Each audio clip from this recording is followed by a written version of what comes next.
Donc, le sujet de cette présentation ce soir s'appelle Fascinant fascia. Donc, les fascias, c'est peut-être un terme que certains d'entre vous connaissent déjà, peut-être d'autres moins, mais c'est un sujet en tout cas, moi, qui me fascine. Et donc, j'ai eu envie de le partager avec vous ce soir. Donc, je vais d'abord me présenter un petit peu. Moi, je m'appelle Priscilla Collin et je suis kinésithérapeute holistique en Belgique, à Chastres, dans le Brabant wallon. Donc, au fil de mes formations et de mon parcours, j'ai étudié plein de techniques différentes pour comprendre mieux comment fonctionne le corps, et notamment la méthode Busquet, qui est une approche en chaîne musculaire.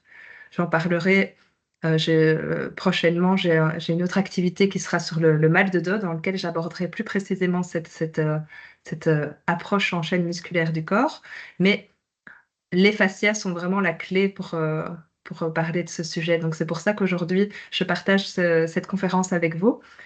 Cette conférence que j'ai donnée déjà beaucoup par le passé, notamment sur les bateaux de croisière de la compagnie Viking, où j'étais invitée comme visiting practitioner, donc comme experte à bord.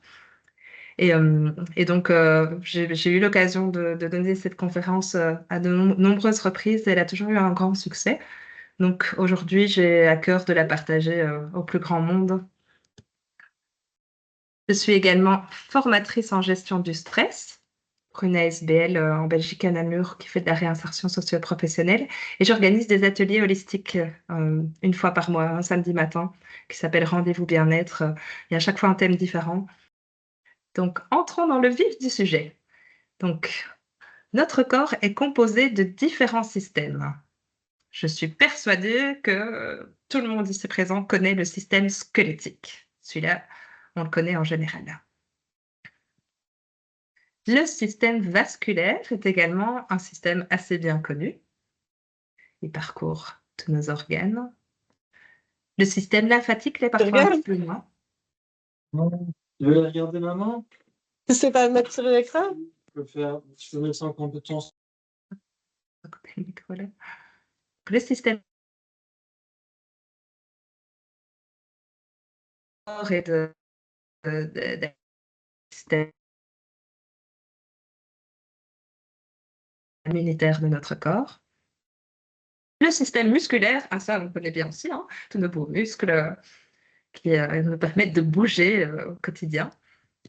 Mais alors, peut-être que certains d'entre vous ne connaissent pas le système facial, qui est pourtant un système qui est vraiment essentiel parce que c'est le système qui réunit tous les autres, qui connecte tous les autres systèmes. On va rentrer un peu plus dans le vif du sujet. Alors, les fascias, on commence à en parler maintenant. Vous avez peut-être au cours de yoga ou dans d'autres ateliers, on essaye de faire du bien au corps. On va parler souvent de fascia. Mais pourtant, les fascias ont souvent été négligés, en tout cas au niveau médical et au niveau des études scientifiques. On a beaucoup oublié, ça a été les grands oubliés de la science, ces fascias, pendant de nombreuses années. Sans doute parce qu'ils ne se voient pas des masses aux imageries médicales. Quand on fait une radio, comme on voit ici l'image du centre, mais là on voit rien du tout en termes de fascia. On voit les os. Un CT scan, on voit pas non plus trop les fascias en fait. Une IRM, on commence à les apercevoir sur l'image de l'IRM. Dans ce qui est blanc, ce qui ressort un petit peu, on a un petit peu de fascia, mais à peine. Et en fait, dans les études de médecine, on a eu tendance à penser que les fascias, c'était juste l'enrobage, les enveloppes qui sont tout autour de nos organes, et que c'était pas très utile, que c'était juste du package, de l'enrobage. Et quand les étudiants médecins faisaient des dissections, ils avaient tendance à du coup enlever ces fascias, ces enveloppes, et les jeter à la poubelle pour garder les beaux organes, les muscles et les organes internes qui semblaient avoir beaucoup plus d'intérêt à leurs yeux. Mais c'est uniquement ces dernières années qu'on s'est rendu compte que ce fascia, qui est cet enrobage, est en fait beaucoup plus important que ce qu'on croit, a des fonctions essentielles pour le corps, pour notre métabolisme. Et c'est ça que je vais aborder avec vous aujourd'hui. Parce qu'en fait, déjà juste pour vous donner une petite idée, parce que si vous avez vraiment aucune idée de ce que c'est que ce fascia, cet organe. Si on imagine que vous enlevez votre peau, ne faites pas ça s'il vous plaît, mais si on imaginait qu'on enlevait la peau, on pourrait voir une membrane blanchâtre qui recouvre tout le corps en fait, directement sous la peau. Eh ben, cette membrane, cette enveloppe, c'est du fascia. Mais on n'a pas juste une membrane, une enveloppe comme ça qui recouvre tout. On a vraiment tout un système en 3 dimensions interconnecté. Donc, on va regarder à ça de plus près. Donc, ce fameux fascia, qu'est-ce que c'est?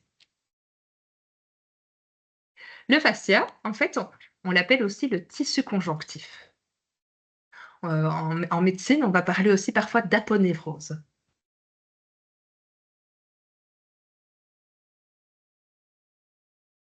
Pro- Et on a également le fascia qui est relatif aux muscles. Alors là, je vous ai déjà partagé quelques petites images. On commence à se rendre compte un petit peu de quoi je suis en train de parler. Donc, par exemple, la première image, je vous ai dit, si on enlevait la peau, on voyait une fine couche comme ça, blanche, de membrane qui recouvre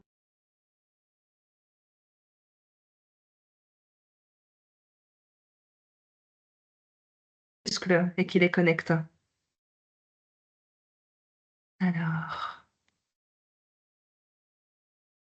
sur la deuxième image, ben là, on a une image d'un muscle. Et je vais vous en parler un peu plus profondément, mais on voit que le muscle, il est composé de plein de fibres musculaires qui se rejoignent. Et chaque enveloppe qu'on a ici est en fait faite de ce fascia. On va aller voir ça directement. Donc, le fascia superficiel, celui qui est peut-être le plus connu justement dans ce que je vous disais, si on enlevait la peau, c'est cette, euh, cette particule blanche qu'on va voir qui est superficielle. Eh bien, on se rend compte que, comme je vous le disais, ce n'est pas une seule particule, ce n'est pas une membrane, mais quand on regarde de plus près, en fait, c'est une superposition de plein de fines membranes, hein, les unes par-dessus les autres. Et toutes ces couches, ces membranes, ces parois, elles sont interconnectées les unes aux autres, comme on voit ici sur l'image de droite, par des petites fibres qui sont transversales et qui raccroche toutes ces couches de membrane les unes aux autres. Et ces couches de fascia, elles doivent être capables de bouger librement les unes par rapport aux autres, de glisser. Sinon, si ça glisse pas, ben le mouvement il est obstrué, il est bloqué. On va voir ça un peu plus. Le fascia profond, ça c'est un fascia qui est vraiment hyper important. C'est tout ce qui est plutôt vraiment à l'intérieur de notre corps qui va concerner nos organes internes. Donc on voit que chaque organe à l'intérieur du corps est lui-même enveloppé, recouvert d'une membrane qui est du coup du fascia. Et entre les organes, mais on voit que ces organes, ils sont attachés les uns aux autres, ils sont interconnectés par d'autres enveloppes qui sont également du fascia. Donc on voit que ce fascia profond, dans notre abdomen par exemple, mais on en a dans tout l'intérieur de notre corps, il permet de stabiliser en fait tous ces organes, de les envelopper, de les séparer aussi les uns les autres, et ça va créer même des cloisons pour créer certains petits espaces dans lesquels plusieurs organes interagissent, et ça va supporter tous ces organes. Ici, on voit par exemple dans l'image en bas à droite, le côlon, l'intestin grêle, on voit toutes ces membranes qui lui permettent d'être bien attachées, parce qu'évidemment, il faut que tout ça fonctionne en interaction. Et, euh, et pour vous donner un petit exemple de la fonction de ces fascias, donc les fascias, ils, ils vont aussi pouvoir transmettre la force. Donc, dans notre abdomen, par exemple, certains organes sont recouverts de muscles pour avoir une certaine motilité. Par exemple, le gros intestin, il y a des muscles au niveau du pourtour du gros intestin qui se contractent et qui se relâchent, qui permettent de faire avancer le bol alimentaire dans le gros intestin.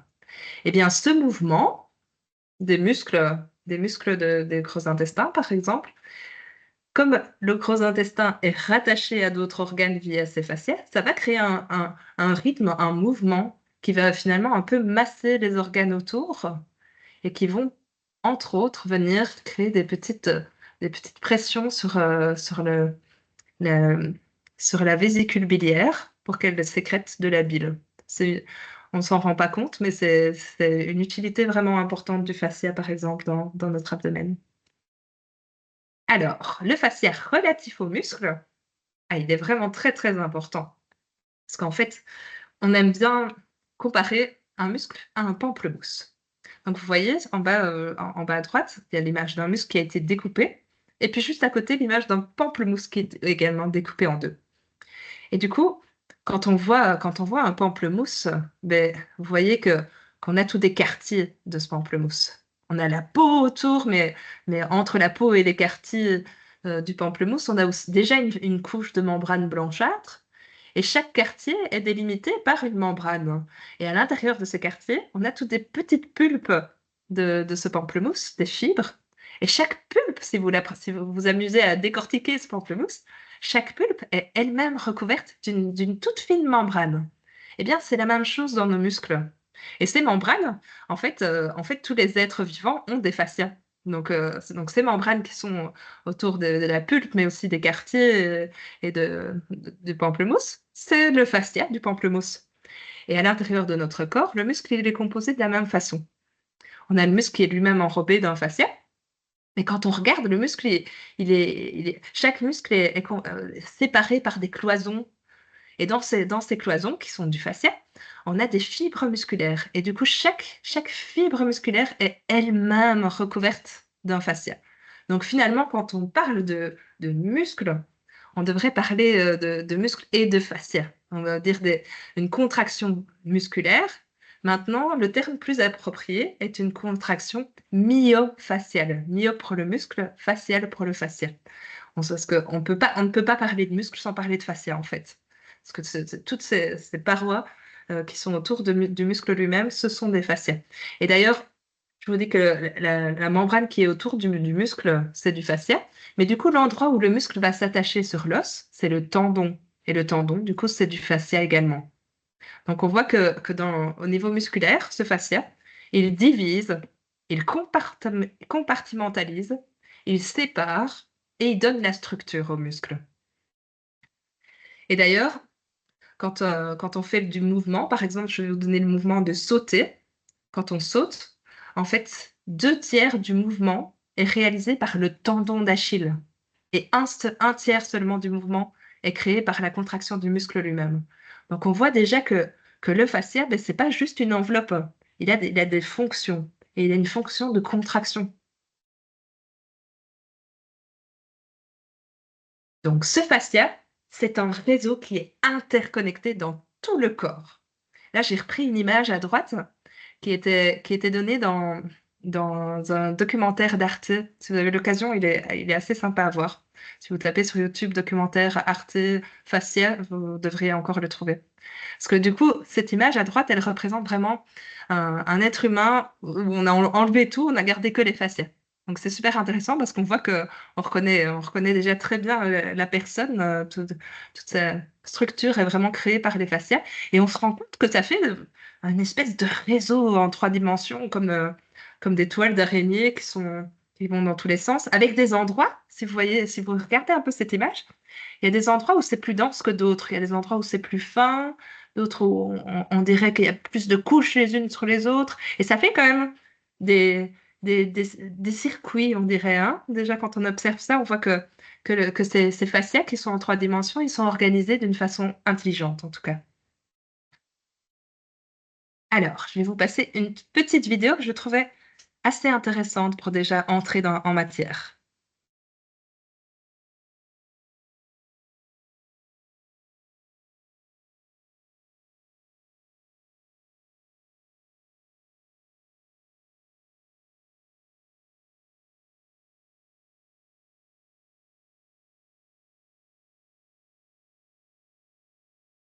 Personnellement, je n'ai pas le son. Je ne sais pas Ah, si, il n'y a pas le son. je ne sais pas si Je les vais, autres ont. je Non, vais non, vous il n'y a pas de expliquer ce son. qui se passe alors. De toute façon, c'est en anglais, donc je vais vous expliquer ce qui se passe. Donc, elle dit, Cody, elle va mettre une restriction de fascia chez Cody, le jeune homme. Donc là, elle est en train de créer une restriction dans ses fascias du côté droit et elle lui a demandé de lever les bras. Alors, elle dit, on peut voir que sa mobilité est réduite ici. Et maintenant, elle lui demande de rebaisser les bras. Alors, elle dit, vous voyez que ça fait du sens que son bras droit soit limité vu qu'elle a créé une restriction à droite. Mais est-ce que vous avez remarqué ce qui se passait sur l'épaule gauche? Eh oui, elle recommence à lever les bras. Et vous voyez, une restriction myofaciale à droite crée une restriction de mobilité du bras droit, mais aussi du bras gauche. Et là, elle le libère et on voit que, waouh, super, les deux bras deviennent de nouveau libres. Donc, cette vidéo, elle nous montre vraiment cette interconnectivité qu'on a dans le corps. Donc, une restriction myofaciale, des tensions qu'on va avoir dans nos fascias quelque part, vont avoir une interaction évidemment sur la zone où elle est créée. Mais ce qui est intéressant, c'est que comme c'est un réseau en 3 dimensions tout interconnecté, et ça a des répercussions bien plus loin que dans la zone de tension. Alors, on va creuser un petit peu plus les composants du fascia. De quoi est-ce que c'est fait ce fameux tissu incroyable qu'on a partout dans le corps? Regardons d'un petit peu plus près. Alors là, je vous ai mis une petite photo. Donc, à gauche, de nouveau, cette image, on voit le corps qui est uniquement conçu de fascia. La deuxième image qui est au centre, en fait, c'est une image par endoscopie. C'est un médecin français, Jean-Claude Guimberteau, qui a vraiment étudié énormément le fascia et il a fait des images assez intéressantes en zoomant. Ici, c'est zoomé à peu près 30 fois. Donc, on se rend compte que waouh, c'est vraiment ce modèle qui est en 3 dimensions. On dirait vraiment une toile d'araignée, mais c'est très liquide en fait. Le fascia est composé entre 65 et 80% d'eau. C'est vraiment très très fluide. C'est ça qui permet que ça bouge, que ça glisse bien. Mais alors ici, je vous ai mis une image en 2 dimensions évidemment, et c'est une image statique. Mais dans la réalité, c'est bien plus intéressant que ça. C'est pas figé comme ce qu'on pourrait penser. C'est vraiment le fascia, c'est un tissu qui est vivant. Donc ça se remodélise en permanence. Donc les jonctions qui sont créées sur cette image, un instant d'après, elles sont différentes. Tout bouge dans tous les sens. Il y a vraiment des interactions dingues entre les différentes molécules et les structures qui font que ça change en permanence. Et alors, la troisième image, qui est à droite, eh ben, on a zoomé encore plus. On a zoomé encore plus et on se rend compte que en fait, c'est pas uniquement des fils visqueux, mais en fait, il y a plein de composants dans ce fascia. Attendez, je regarde juste pour accepter une participante qui nous rejoint. Voilà. Hop. Donc, on va aller voir d'un peu plus près ce qui se passe dans ces fascias. Waouh, incroyable. Vous auriez cru ça quand vous voyez l'image, cette deuxième image, là, les fibres qui sont juste, qui ressemblent du crachat, là, un peu, des trucs visqueux. Et ben, en fait, quand on zoome là-dedans, dans cette toile d'araignée, on arrive à tout ça, quoi. Il y a plein de composants dans le fascia. Alors, je vous en nomme quelques-uns qui sont essentiels. Dans le fascia, on a les fibroblastes. Alors, sur la petite image, les fibroblastes, ce sont les espèces de petites, les petites étoiles de mer violettes, là. Elles sont par-ci, par-là. Et en fait, les fibroblastes, ce sont les constructeurs du fascia. Donc, elles permettent, ces fibroblastes, de créer les fibres de collagène et les fibres d'élastine qui sont vraiment la base essentielle de la composition du fascia. Alors justement, les fibres de collagène, sur l'image, ce sont les espèces de tuyaux blancs qu'on voit passer par-ci, par-là. Donc le collagène, c'est ce qui donne la structure. Ce sont les protéines de structure du fascia. Donc c'est ça qui donne sa fermeté, sa force. Et du coup, ces tuyaux, ces fibres sont faites de plein de petites fibres intercroisées. Elles sont super solides. Dans ce fascia, l'autre composant essentiel est l'élastine. Les fibres d'élastine qu'on voit ici représentées par les petites lignes jaunes qui sont par-ci par-là dans l'image, ces fibres d'élastine, ce sont les protéines qui vont donner l'aspect de caoutchouc, l'élasticité. Ben, c'est logique, hein? Élastine, élasticité. Donc, c'est ça qui permet que le fascia ait ses propriétés élastiques. Donc, on voit qu'on a ces deux structures qui sont essentielles et qui ont des fonctions complètement différentes, puisque le collagène, c'est ce qui donne la fermeté, et l'élastine, c'est ce qui donne l'élasticité. Donc, les deux sont vraiment très importants dans du tissu qui enveloppe les organes. Et alors, autour de ces particules qui sont importantes dans les composants du fascia, on a ce qu'on appelle la matrice extracellulaire, le fluide interstitiel. C'est une matrice fluide. Donc, c'est tout du liquide qu'on a autour de ça. Et on a notamment l'acide hyaluronique qui se situe du coup dans les fascias, qui va permettre que ce soit fluide, que ça glisse, et qui a d'autres propriétés également.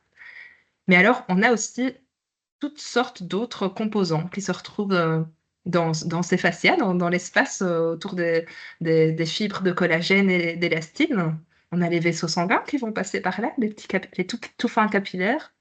On a des cellules adipeuses, donc de la graisse qui se trouve là. On a aussi des lymphocytes et des mastocytes, des macrophages. Et alors, dans tout ce réseau qui est très fluide, on voit que les différents composants vont interagir les uns avec les autres. Et alors, pour en revenir aux fibroblastes, ces espèces de petites étoiles de mer, qui sont les constructrices qui créent, qui génèrent du coup le collagène et l'élastine, en fait, les fibroblastes, si le fascia, c'est la même structure de base partout dans le corps.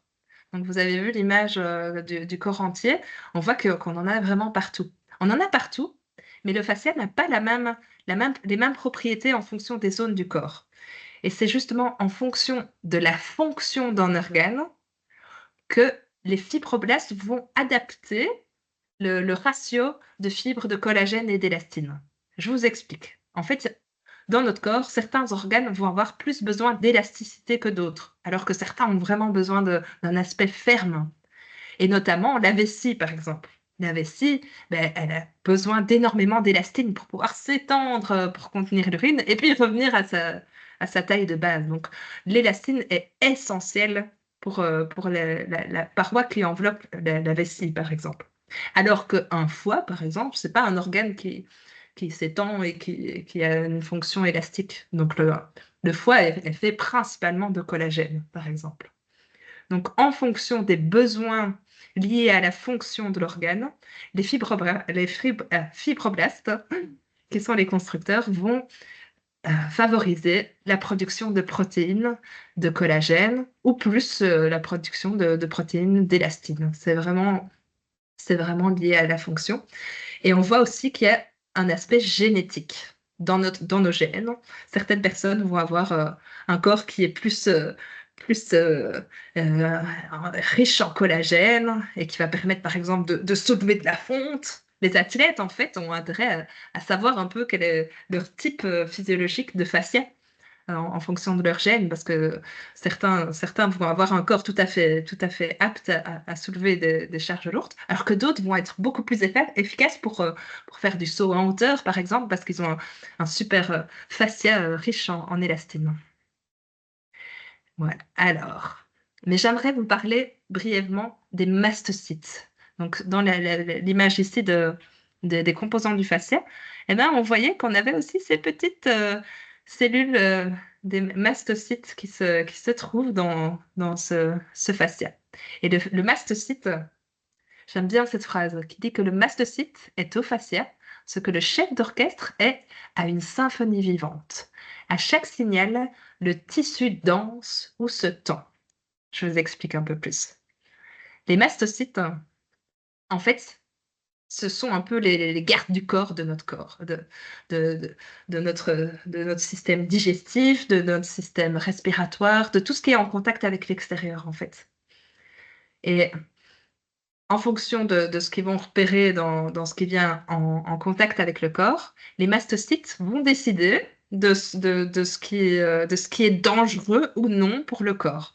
Donc, si les mastocytes sont mis en contact avec des intrus, avec des maladies, des champignons, des composants qu'ils considèrent comme dangereux pour le corps, eh bien, les mastocytes, ils se dégranulent et ils libèrent tous des facteurs chimiques qui vont venir créer de l'inflammation pour casser, pour détruire les vilains intrus du corps.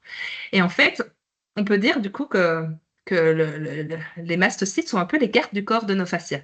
En se trouvant dans nos fascias, dans tout ce qui est en contact avec l'extérieur finalement, ils viennent surveiller, ils jouent un peu le rôle de vigile local. Toi tu passes pas, je te dégomme, je te laisse passer. Et du coup, ils ont un rôle pour détecter les micro-traumatismes qui sont dans le fascia également. Ils vont repérer les infections qui s'y trouvent et ils vont surveiller la mécanique du tissu, en fait. C'est pas fascia, finalement, pour repérer la façon dont le fascia est mobilisé. Donc, il va faire deux autres choses vraiment essentielles, ce mastocyte dans le fascia. Il va moduler l'inflammation locale. Quand le fascia est blessé, irrité ou pollué, donc ça peut être par des toxines ou un stress oxydatif, eh bien, les mastocytes vont moduler l'inflammation pour guider la réparation du corps. Donc, par exemple, il va appeler les fibroblastes pour venir cicatriser la zone qui a été blessée.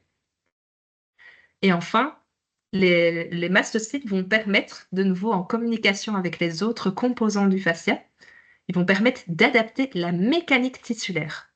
Donc, ils vont influencer la plasticité du fascia. Donc, soit s'il y a besoin de plus de fluidité, ben, ils vont créer plus de liquide, plus de fluide, et ça va permettre une meilleure adaptation. Tandis que s'il y a besoin de plus de rigidité, eh ben, ils vont communiquer pour créer plus de collagène, pour créer une protection contre l'instabilité. Alors, on va justement aller voir un petit peu plus précisément quelles sont les fonctions du fascia. Parce que vous commencez à vous dire, waouh, en fait, ce fascia, elle nous dit, Priscilla, que c'est un tissu incroyable. On voit bien qu'il y a plein de particules dedans, mais finalement, qu'est-ce qu'elles sont, ces fameuses fonctions? On va aller décortiquer ça. En fait, on a 4 fonctions de base pour le fascia. La première fonction de base, ça va être la forme. Et ça, je pense que ça vous semble déjà logique. On a vu déjà sur les images précédentes que c'est du coup ces fascias qui donnent l'enveloppe, la structure finalement des organes, des muscles et du corps tout entier.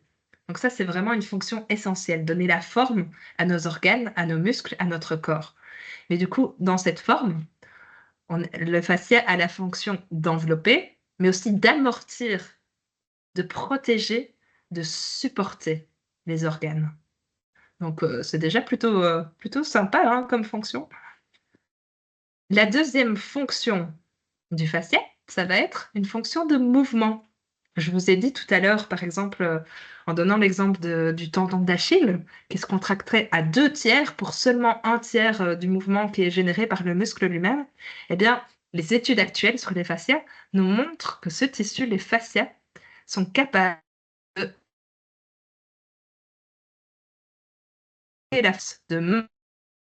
et puis de la relâcher, de s'étirer. Donc, ça a vraiment un rôle essentiel dans le mouvement. Mais pour que le mouvement soit libre, il faut que ces fascias glissent, évidemment, les uns par rapport aux autres.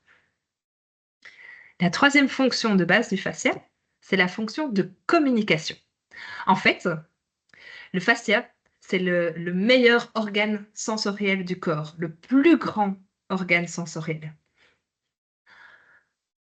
Dans les fascias, en fait, se trouvent tous les capteurs sensoriels, tous les capteurs de nos sens, que ce soit la sensation tactile du toucher, la sensation du chaud, du froid, les sensations de contraction du corps, donc notre proprioception aussi, donc la conscience de où est notre corps dans l'espace, dans le mouvement.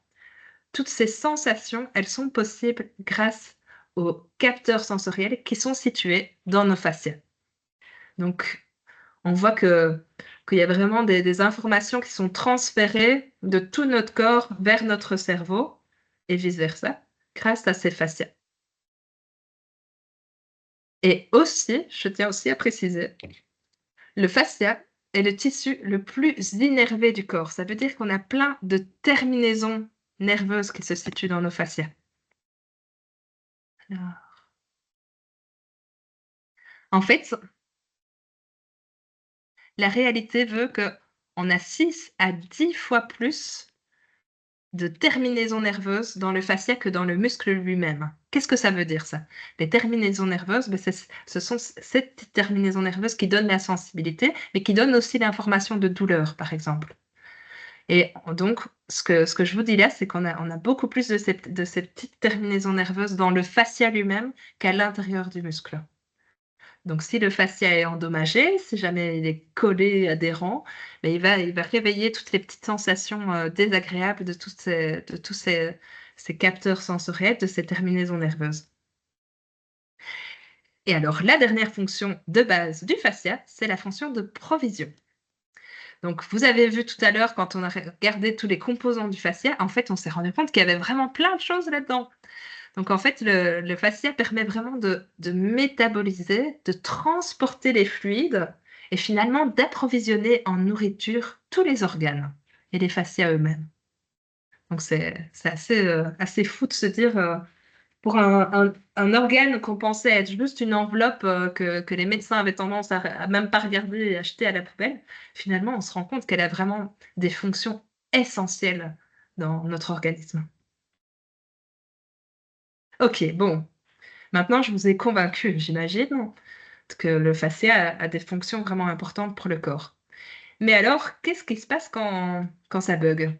Qu'est-ce qui se passe quand le corps est pas sympa, quand on a des dysfonctions du fascia? À gauche, vous voyez une image de fascia sain. À droite, vous avez l'image d'un fascia qui est fibrosé, qui est contracté. Vous voyez que dans le fascia sain, ben, les fibres de collagène, notamment, sont bien alignées les unes par rapport aux autres. Elles sont bien organisées. Donc, les différentes couches de membrane de fascia, du coup, elles sont vraiment bien organisées. Ça fait un beau petit gâteau comme ça de couches de fascia. Ici, dans l'image, par exemple, c'est la peau qui est tout au-dessus. D'ailleurs, on a des petits poils, vous voyez? Donc, c'est la peau. Et en dessous, on a représenté une couche de fascia avec, du coup, les petites fibres intercroisées qui connectent le- la partie superficielle, donc une couche de fascia superficielle avec une couche en dessous. Mais alors, ce que je veux quand même noter, c'est que ici, c'est une image vraiment simplifiée. Dans la réalité, on aura beaucoup plus de superposition de membranes de fascia. Et voir un peu plus près ce qui se passe quand on a une fibrose du fascia, du coup. Donc, dans une fibrose du fascia, ben, vous voyez que ces fibres qui étaient bien alignées, bien organisées, ben, c'est le bazar maintenant. Elles sont toutes entremêlées. Ça crée des petits sillons comme ça dans la peau, vous voyez, des espèces de rides assez profondes. On va voir ce qui se passe dans cette fibrose du fascia. Donc la fibrose du fascia, elle est due à plusieurs choses. Elle peut être due au fait d'avoir plus de collagène et qu'il soit désorganisé. Hydratation du fascia. Je vous ai dit, le fascia, il est composé à 65 jusqu'à 80.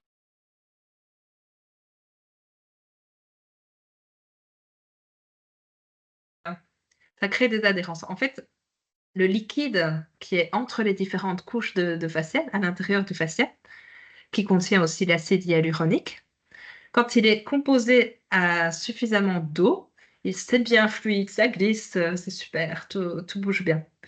Mais quand on manque d'eau, eh ben, ce liquide interstitiel devient comme du miel. La matrice extracellulaire, elle devient toute collante.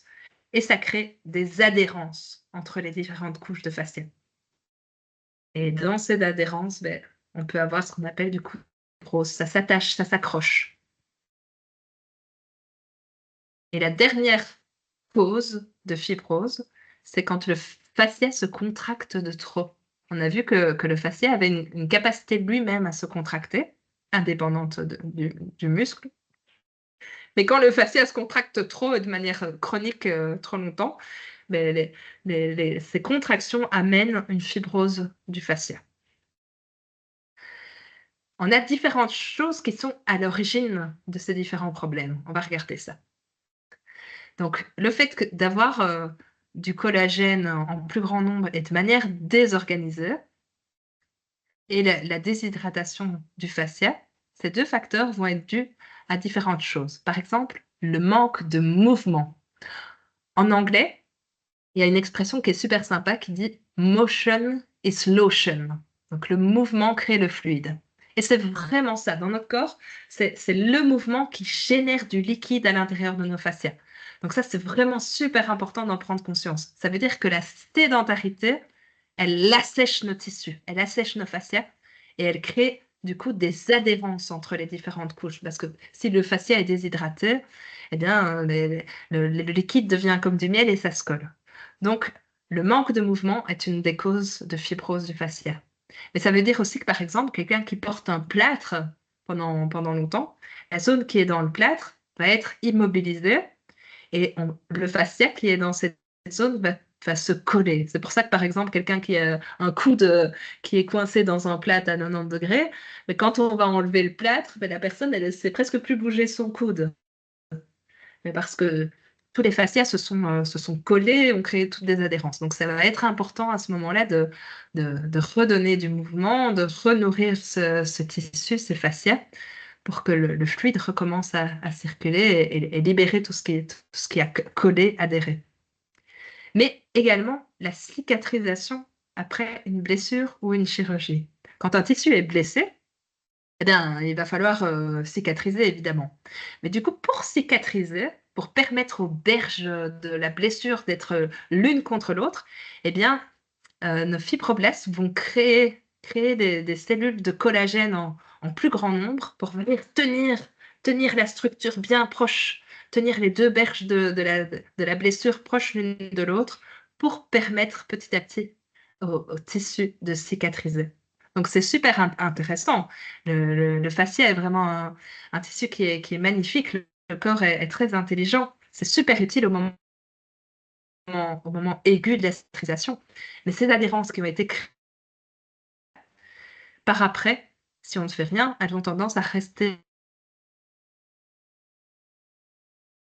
des soucis par la suite.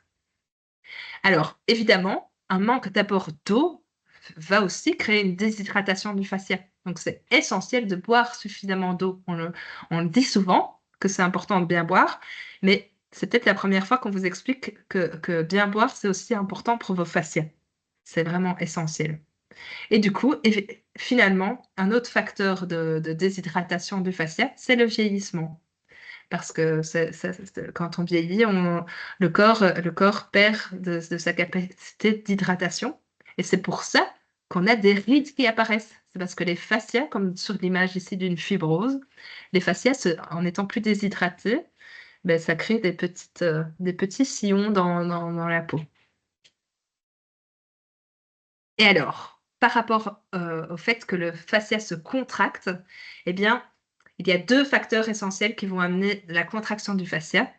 C'est soit de l'inflammation, et alors de nouveau, quand on parlait des mastocytes qui étaient les gardiens de notre corps, les gardes du corps, quand ils fonctionnent bien, ben, c'est super, c'est très utile.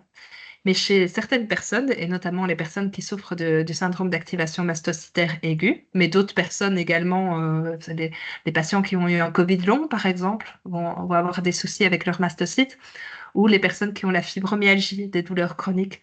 Donc dans ce cas-là, ça peut arriver que les mastocytes, ils s'excitent et ils deviennent hypersensibles et ils vont créer de l'inflammation. Et comme il se trouve ces mastocytes dans nos fascias, eh ben, on sait que l'inflammation va créer une contraction du fascia. C'est pour ça que quand on a de l'inflammation, on devient tout raide, on s'enraidit. C'est aussi pour ça, par exemple, que quand on est malade, quand on a un état grippal, qui dit état grippal dit inflammation de notre tissu, eh bien, du coup, on devient comme un petit papy, une petite mamie, on est tout raide, on ne sait plus bouger. Ben, c'est cette inflammation dans les fascias qui crée une contraction et qui enraidissent, qui fibrosent nos fascias. Et alors, direct du stress sur la contraction du fascia. Donc là, c'est encore vraiment une explication essentielle qui nous montre l'aspect psychosomatique, qu'un stress, une émotion vive va amener des tensions dans le corps. On ne les imagine pas, elles sont concrètes, elles sont physiques, elles sont chimiques, elles sont expliquées par cette contraction du fascia. Le stress contracte le fascia. Et c'est pour ça que notamment, vous avez vu dans les images, on a plein de fascias dans notre abdomen, par exemple, qui relient tous nos organes. Est-ce que vous avez déjà remarqué quand vous êtes stressé, le ventre qui se serre, les tensions, ou alors vous êtes stressé, vous allez avoir les épaules relevées, la nuque toute bloquée. C'est parce que ce stress crée une contraction dans nos fascias. Alors, ces fibroses du fascia vont avoir plein de conséquences sur notre corps. La première conséquence, qui est évidemment assez logique, c'est la restriction de la mobilité. Comme dans la vidéo qu'on a vue tout à l'heure avec Cody, on a bien vu que quand il y avait une restriction myofaciale, assez cohérent et logique de s'en rendre compte. Mais du coup, on a pu voir dans la vidéo que ça fait une restriction de mobilité dans la zone même de la tension, mais également, vu que tout est interconnecté comme un réseau en 3 dimensions, ça va avoir des impacts à d'autres endroits en chaîne. Et ça peut créer du coup un trouble de la posture. Si on a une tension qui est en place pendant un certain moment, ces fibroses qui sont créées et qui ne sont pas libérées, ces fibroses vont créer un changement dans la posture d'une personne. Et ça peut aller jusqu'à créer une scoliose notamment.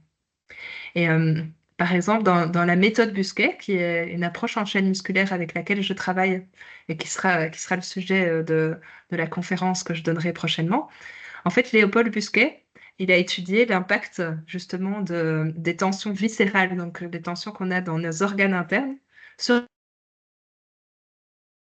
les chaînes musculaires. Et il s'est rendu compte dans sa pratique que pour lui, 8 scolioses sur 10 étaient dues à des tensions viscérales internes de base. Donc à un moment donné, il y a eu une inflammation très importante à l'intérieur du corps, dans les viscères, et cette inflammation aiguë importante a créé une rétraction tout autour de l'inflammation, et du coup, ça a amené une déviation finalement dans la colonne. Donc ça, c'est assez intéressant parce que du coup, comment on traite une scoliose? Ben, avec cette nouvelle perspective, on va se dire, mais il faut qu'on aille voir au fascia interne, au fascia qui est à l'intérieur de nos viscères. Est-ce qu'on peut pas aller libérer des tensions à ce niveau-là? Une autre conséquence, évidemment, de la fibrose du fascia, c'est l'inflammation. Quand c'est collé, que c'est contracté, que c'est figé, avec toutes les petites terminaisons nerveuses qu'on a, et la communication justement entre le fascia et les mastocytes, eh bien, il y a une inflammation qui est générée. Qui dit inflammation dit douleur. Et en plus, non seulement l'inflammation elle-même est douloureuse, mais en plus, comme je vous le disais, on a plein de petites terminaisons nerveuses dans ces fascias. Et du coup, si les fascias sont collés les uns aux autres, que c'est tout en mêlé, tout, tout collé adhérent, eh bien, ça peut venir pincer ces petites terminaisons nerveuses et envoyer des informations de douleur à notre cerveau. Et notamment, vous voyez ici sur l'image le fascia thoracolombaire, qui est vraiment un immense fascia dans le bas du dos et qui est un endroit où on peut avoir toutes des adhérences, ça vient se coller. Et du coup, quand on essaye de bouger notre tronc dans tous les sens, hop, ça vient tirer sur des nœuds, quoi, finalement. Et ça vient pincer toutes les petites terminaisons nerveuses. Une autre conséquence de la fibrose des fascias, eh bien, c'est la cellulite. La cellulite, elle est due en grande partie à 5 choses. La première, c'est l'accumulation de toxines dans les tissus. La deuxième, ça peut être dû à des cellules graisseuses qui sont élargies. Comme on voit dans l'image de droite, par exemple, ici, les espèces de petits œufs blancs, ce sont les cellules graisseuses. Donc, si elles deviennent plus importantes, eh bien, elles vont se coincer les unes aux autres et les tissus de fascia qui rejoignent la membrane superficielle qui est juste sous la peau à une membrane un peu plus profonde, elles sont étirées, elles sont oppressées et ça crée du coup ces petits effets de peau d'orange qu'on connaît bien de la cellulite. Mais du coup, on a également une mauvaise circulation qui va être une cause de cellulite, un problème de rétention d'eau, parce que de nouveau, si on a des fluides qui viennent s'ajouter à ces cellules graisseuses dans ce petit espace restreint qui est entre deux couches de fascia, eh bien, ça va obstruer et ça va créer cet effet de peau d'orange. Mais évidemment, un facteur important aussi de cette cellulite, c'est du coup les fibroses dans les fascias.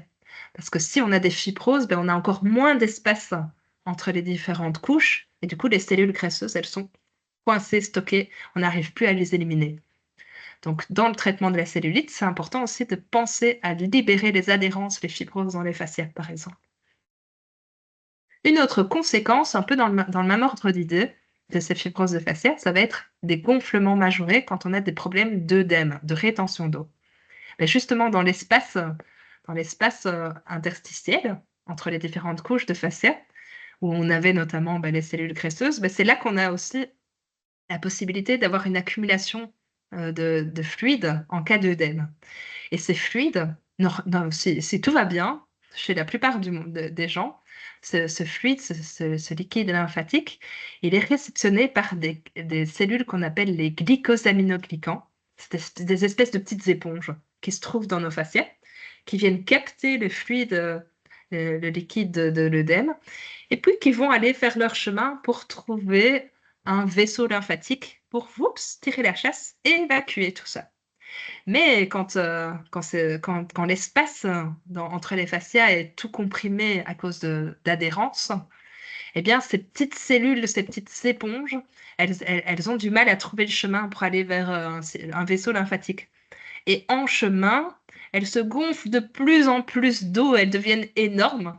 Et finalement, quand elles trouvent un vaisseau lymphatique, elles sont trop grosses et elles n'arrivent plus à être évacuées. Et du coup, ça fait vraiment un cercle vicieux parce que vu qu'elles sont trop grosses, qu'elles n'arrivent plus à s'évacuer, ben, ça comprime encore plus la zone, on a encore plus cet effet de fibrose. Et qui dit fibrose dit problème d'évacuation d'eau, qui dit problème d'évacuation d'eau dit fibrose. Donc on est dans un cercle vicieux où l'œdème va être extrêmement compliqué à être évacué. Donc ça veut dire que la fibrose du fascia ne va pas être le problème qui est à l'origine de l'œdème nécessairement, mais par contre, ça va compliquer la situation pour éliminer cet œdème. Voilà, donc je pense que vous êtes là, vous vous êtes dit, mais enfin, c'est incroyable ce fascia, toutes ces fonctions, toutes ces dysfonctions, mais comment est-ce qu'on fait pour prendre soin de notre fascia? On a tous envie maintenant, j'imagine, de prendre bien soin de son fascia. Voyons voir. Donc, on a dit que le fascia avait 4 fonctions essentielles. Et du coup, prendre soin de ces fascias va se faire en réfléchissant à ces 4 fonctions, en prenant soin finalement de ces 4 fonctions. Donc, on va aller voir ça plus en détail. Pour la fonction de forme, donc je vous ai dit, le fascia, c'est lui qui donne la forme de nos organes, de notre corps. Mais pour l'aider dans cette fonction, on peut amener des étirements doux, des étirements lents. Par exemple, comme le yin yoga, c'est un yoga très lent où on amène petit à petit les structures dans une position d'étirement. Cette façon d'étirer les tissus va permettre vraiment au fascia petit à petit de relâcher la tension. Donc l'idée, c'est pas de tirer comme un malade dessus. On veut pas, parce que si on a un peu justement des fibroses, notre collagène est un peu tout emmêlé. Si on tire comme une brute dessus, ça va juste faire des nœuds dans ces fibres qui sont entremêlées. Donc plutôt que d'essayer de tirer comme un barbare dessus, on y va en douceur. On étire gentiment, lentement, et du coup les fibres qui sont un peu tout emmêlées, elles sont mises en contact gentiment les unes avec les autres. Et ce qui va se passer, c'est qu'on va pas, c'est pas un étirement à proprement parler, c'est on va relâcher la tension qui est à l'intérieur des fascias par cette méthode d'étirement très doux. Et au-delà de ces étirements, pour aider à la forme de nos fascias, c'est important aussi de prendre soin de notre alimentation, d'apporter suffisamment d'eau à notre corps, suffisamment de protéines, de vitamines et nutriments, notamment la vitamine C, le zinc, le magnésium, le potassium, et si c'est nécessaire, prendre soin aussi de calmer les mastocytes. Vu qu'on a vu que ces mastocytes ils créent une inflammation, eh bien, ça peut être une approche aussi pour prendre soin de ces fascias. Ça peut être aussi de faire attention à avoir une alimentation qui nous convient. Pas forcément aux voisins, mais à nous, pour que ce soit le moins inflammatoire possible dans notre corps. Donc ça, c'est ce qu'on peut faire pour aider à la fonction de forme de nos fascias. En ce qui concerne le mouvement, ben, je vous ai dit, les fascias, on veut qu'ils glissent bien les uns par rapport aux autres. Donc du coup, ce qu'on peut faire pour aider à ces glissements, ces mouvements, c'est faire des exercices physiques qui ont du rebondissement, qui vont aller amener justement les fascias un peu dans les limites des mouvements possibles. Donc des choses qui sont très douces, très respectueuses du corps, mais qui sont rebondissantes et qui vont, par exemple, danser, par exemple, c'est vraiment quelque chose d'extrêmement bon pour nos fascias. Et surtout si on n'est pas obligé de que ce soit beau, mais on veut surtout que ça aille un peu dans les limites des mouvements, donc faire un peu des mobilisations actives qui swingent un peu, qui rebondissent. Ça va vraiment permettre de faire glisser les différentes couches des fascias. Donc là, on cherche quelque chose d'un petit peu plus dynamique quand on veut amener du mouvement, du glissement dans les différentes couches des fascias. Et on peut aussi notamment utiliser des bandes élastiques parce que ces bandes élastiques vont permettre justement d'avoir un effet rebond et utiliser l'élasticité de nos fascias. Donc ça, c'est le type d'exercice qui peut vraiment faire du bien. Et ici, en fait, ce que j'ai envie de partager avec vous, c'est que c'est assez simple, en fait, de prendre soin de ces fascias. Il n'y a pas un remède miracle, il y a juste avoir une vision holistique sur la façon de prendre soin de son corps en conscience. Maintenant, quand vous allez tourner la radio à fond dans votre cuisine le matin et danser un petit peu sur la musique, eh ben vous pourrez vous dire, ah ouais, c'est cool, là je suis en train de prendre soin de mes fascias, je fais glisser les différentes couches, ça va permettre d'améliorer le mouvement de mes fascias. Et en plus, motion is lotion, je suis en train de créer du fluide, donc je renourris mes fascias, c'est excellent, quoi. Donc voilà, c'est cette petite conscience que j'ai envie de vous apporter par cette présentation. Alors, pour l'aspect communication. Donc, je vous ai dit, dans nos fascias, on a plein de capteurs sensoriels qui amènent une communication entre les différentes zones du corps, entre les organes et le cerveau, les muscles. Et en fait, travailler sur ces capacités de sensation du corps vont être essentiels aussi au bon fonctionnement de nos fascias. Donc, stimuler les sens, stimuler la conscience du corps. Ça peut se faire par de la méditation, de la sophrologie, des mouvements en pleine conscience, par du massage, tout ce qui va vous permettre de réveiller votre écoute de vous-même, la perception du corps. Ça va vraiment être utile pour nourrir cette fonction de communication de vos fascias. Et aussi, non seulement ça va permettre de réveiller cette capacité du fascia à bien communiquer, à bien ressentir, mais en plus, ce sont toutes des techniques qui sont finalement des techniques de gestion du stress. Or, si vous vous souvenez, on a dit que le stress était super néfaste pour nos fascias parce qu'il crée une contraction, donc il favorise la fibrose du fascia. Donc, ça a un double effet de faire ce genre de technique. Ça va à la fois calmer le mental et calmer le stress, et à la fois venir stimuler les sensations et la communication de nos fascias. Et alors, pour l'aspect provision, donc je vous ai dit, les fascias, c'est vraiment une source de nourriture pour tous nos organes. Et c'est vraiment hyper important de mobiliser, d'amener toutes les capacités de cette provision à nos fascias. Il y a différentes choses qui peuvent nous aider pour ça. Le massage et la chaleur. La chaleur est une façon super facile finalement de venir nourrir vos fascias. Donc amener de la chaleur ici, bon là c'est le must du must évidemment, un petit massage aux pierres chaudes, ça c'est cool. À la fois ça vient nourrir les fascias par la pression, mais ça vient aussi réchauffer les tissus et puis en plus ça amène l'aspect détente, gestion du stress, donc c'est sympa. Mais il y a des façons aussi très simples et moins coûteuses de se faire du bien.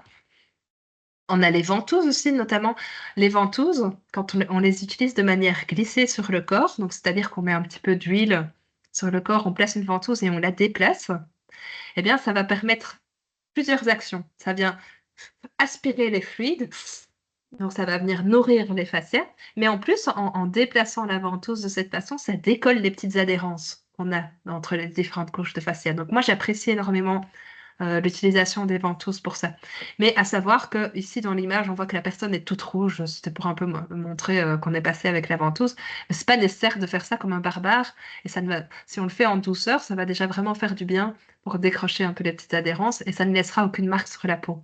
Parce que les ventouses, des fois, peuvent déplaire aux gens parce que si on laisse une ventouse longtemps dans un endroit avec une forte succion, ça va créer un peu une petite, un petit hématome local qui n'est pas toujours très sympa visuellement. Mais quand on l'utilise de manière glissée, en douceur, on ne laisse aucune trace sur la peau et ça fait un bien fou à nos fascias. Alors, on peut aussi utiliser des automassages avec des différents outils. Ben déjà, on peut se masser, il n'y a même pas besoin d'outils, hein, finalement, nos mains, notre corps est le meilleur des outils. Donc, on peut s'automasser avec des pressions de nos mains sur le corps, où on peut utiliser des petits outils pour s'aider. Et notamment, moi, j'adore utiliser des petites balles de massage. La petite balle à picot, on va l'utiliser, on la fait glisser sur la peau directement. Ça permet de venir stimuler tous les petits capteurs sensoriels de la peau. Et une balle un peu plus dure, comme la balle du dessus, la petite noire là qu'on voit, ça va permettre de faire un point de pression à un endroit. Et en faisant un point de pression, ce qu'on appelle en kiné, on parle de trigger point, on vient presser une zone, ça permet de petit à petit renouveler le sang, renouveler le fluide à l'intérieur des fascias et du muscle. Et ce qui est vraiment essentiel, parce que quand nos fascias sont fibrosés, qu'il y a des nœuds qui viennent se créer, eh bien, ces nœuds font que le sang n'arrive plus jusqu'au cœur des fibres. C'est un peu comme moi j'aime bien donner l'image, quand je parle de ça, je prends l'image d'une éponge qui est toute sèche. Vous voyez, une jolie petite éponge de mer. Quand elle est bien hydratée, l'éponge de mer, vous la prenez, vous la malaxez, elle est super fluide, elle est mobile. Mais quand cette éponge, elle est toute sèche, eh ben, on ne sait plus la mobiliser. Et du coup, c'est la même chose avec nos fascias musculaires, par exemple. Quand nos fascias musculaires sont tout secs, eh ben, le sang n'arrive plus au cœur des fibres. Et le sang, pourtant, est essentiel pour venir justement nourrir, apporter des protéines, de l'oxygène à nos cellules, et aussi éliminer les toxines qui sont créées par le muscle, l'acide lactique et d'autres déchets. Et du coup, pour réactiver ce processus de nettoyage et de nutrition des fibres, des fascias et du muscle, le fait de venir faire une pression va permettre vraiment de réactiver la circulation. Donc, si je reprends l'image de l'éponge qui était toute sèche, si vous avez un seau d'eau, par exemple, et que vous prenez votre éponge toute sèche et vous la déposez dans le seau d'eau, eh ben, je peux vous dire que ça va prendre un temps énorme pour venir renourrir tout l'intérieur de votre éponge. Elle est tellement sèche qu'il va peut-être y avoir un petit peu d'eau tout autour, mais elle ne va pas rentrer jusqu'au cœur de votre éponge toute sèche. Et du coup, c'est quoi la technique pour réhydrater une éponge qui est toute sèche? Eh ben, je vous la donne en mille. Vous prenez votre éponge et vous pressez cette éponge dans votre seau d'eau. Et avec une pression suffisamment forte et suffisamment longue, l'éponge va être de nouveau, complètement réhydratée, renourrie. Et c'est la même chose quand on se fait un automassage. On veut amener une pression qui est suffisamment forte et suffisamment longue pour renourrir les fibres jusqu'au cœur des fascias et des fibres myofasciales. Donc, dans la pratique, quand vous sentez, par exemple, je vous donne l'exemple de votre nuque parce que je sais que ça va parler à beaucoup de monde, mais quand vous palpez votre nuque et vous dites, ah, c'est tout dur, c'est tout noué, mais si vous voulez aider justement ces nœuds, ces fibroses qui se sont installés et qui donnent des fibres toutes durcies, alors que normalement un muscle c'est souple et mou, eh bien, vous pouvez venir amener une pression, notamment avec une balle de massage contre un mur, et vous amenez une pression suffisamment forte pour bien la sentir, mais pas pour, faut pas crier et sauter au plafond non plus, hein, mais quand même une pression suffisamment importante et un bon timing pour faire un point comme ça de pression, c'est à peu près 1 minute 30. Donc, vous pouvez vous dire, c'est pas obligé de regarder sa montre, mais ça veut dire que c'est important de rester quand même à peu près cette durée pour renouveler la nutrition des fibres. Donc ici, quand on parle de nutrition, c'est vraiment de nourrir les fibres des fascias et des muscles. Alors, un autre petit outil qui peut être utilisé, c'est un peu chacun va faire sa popote, hein, finalement. Là, je vous partage différentes choses et vous allez découvrir et essayer de voir ce qui marche pour vous.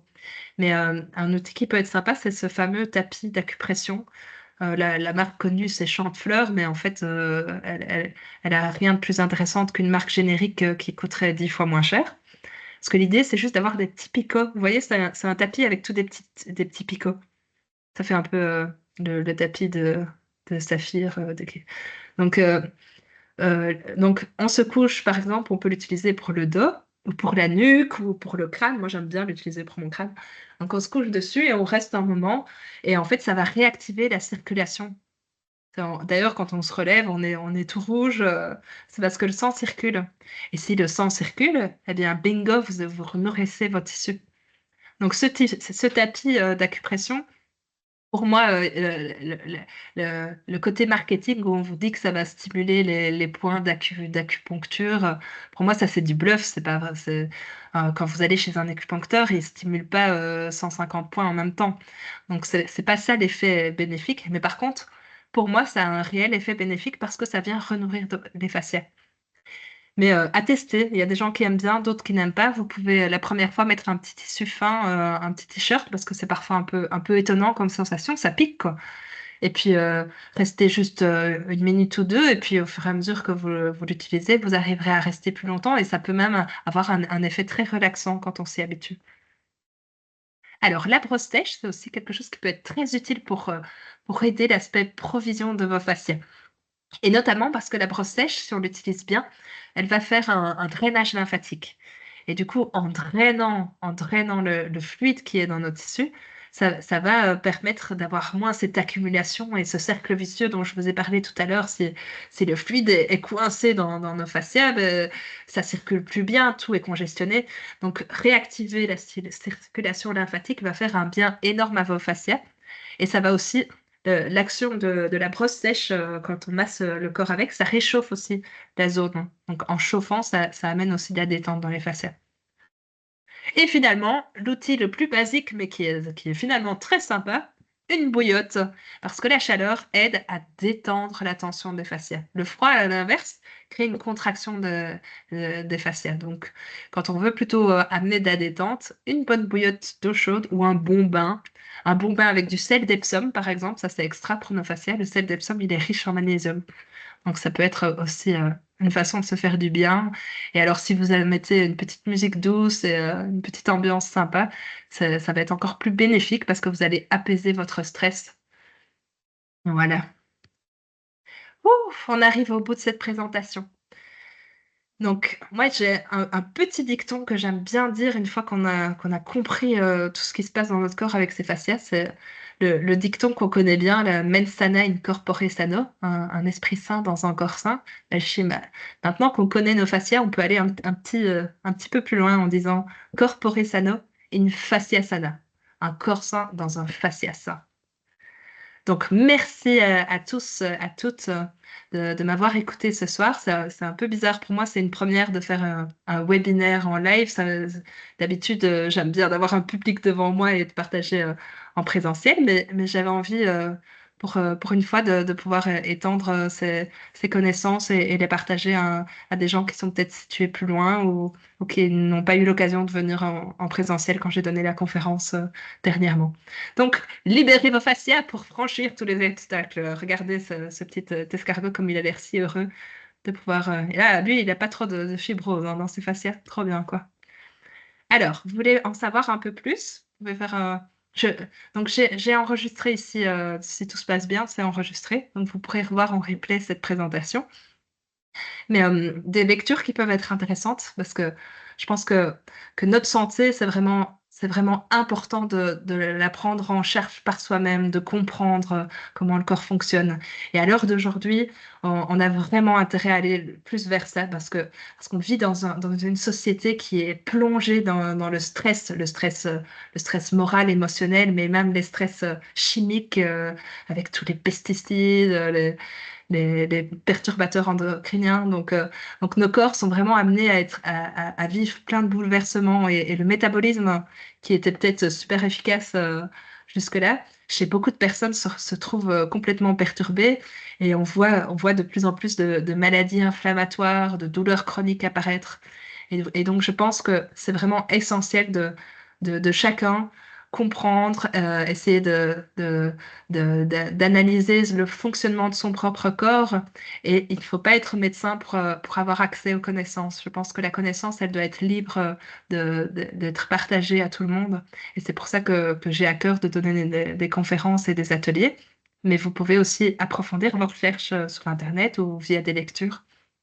Robert Schleip, par exemple, c'est un Allemand. Il fait plein d'études et de recherches sur les fascias. Il est fantastique. Et il a écrit un livre qui est super sympa, accessible à tout le monde. Facial Fitness, c'est en anglais. Je ne sais pas s'il a été traduit en français, mais il est vraiment très sympa. Une autre personne très importante dans l'étude des fascias, c'est une Italienne, Carla Stecco. Elle a aussi créé un atlas fonctionnel du système facial. C'est vraiment très technique, mais c'est aussi sympa. Alors, aux États-Unis, on a un chouette pionnier aussi de l'approche des fascias, c'est Thomas Myers. Donc, lui, il a aussi écrit un livre là-dessus. C'est quelques références parmi un tas d'autres, hein. Alors, mes infos à moi. Donc, moi, je suis localisée à Chastres, dans le Brabant wallon, en Belgique. Je vous ai mis mon adresse mail si vous avez une petite question qui vous vient par après. Il y a mon numéro de téléphone également. Et voilà. Donc, le prochain atelier, donc je vous ai dit, je donne des ateliers aussi en présentiel, en personne, parce que à la base, c'est ce que je préfère faire. Et donc, je les donne évidemment dans ma région, à Chastres, dans le Brabant wallon. Et ça a lieu une fois par mois. Et le prochain atelier qui sera précédé d'une conférence, ça va être sur le mal de dos. J'en ai plein le dos. C'est un sujet qui parle à beaucoup de monde. Donc, ça aura lieu le 10 mai. Ce sera une conférence suivie d'un atelier de 2 heures de pratique. Ça coûte, je demande 20 € pour l'atelier pratique et une participation libre pour la conférence. Vous avez toutes les infos sur Facebook où vous pouvez me contacter si vous voulez en savoir plus. Il y a une session le matin qui est déjà complète et il y a une session l'après-midi de 13h30 à 16h30. Donc n'hésitez pas à me contacter si vous voulez me rejoindre pour ce chouette atelier qui sera précédé d'une conférence. Et voilà!